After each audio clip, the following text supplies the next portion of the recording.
After harvest, fruits and vegetables are washed, often in a dump tank. Produce can be dumped straight in from a pack box, moved in on a conveyor line, or flumed in. Regardless of how you bring in your produce, contaminants, including pathogens that make people sick, come along for the ride. In real life, these are too small for you to see, but here they're shown as a green film. Adding chlorine and other sanitizers to dump tanks helps to kill these microbes.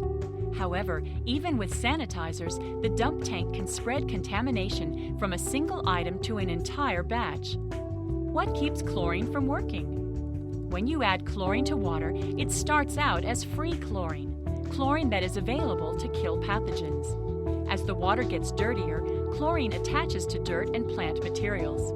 This lowers the amount of free chlorine.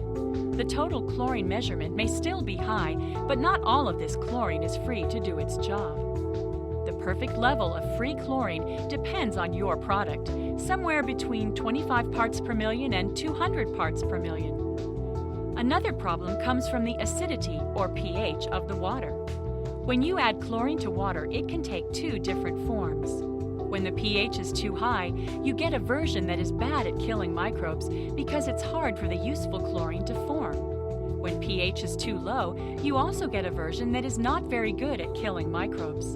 Also, this can corrode equipment and damage produce. Anything you add, including chlorine, can change the pH of your dump tank water. You'll also need to consider the starting pH of your water. What you need is a proper pH balance. Check the pH using litmus paper or a pH meter. Aim for a pH of between 6.5 and 7.5. At this level, chlorine is 80 to 100% more effective.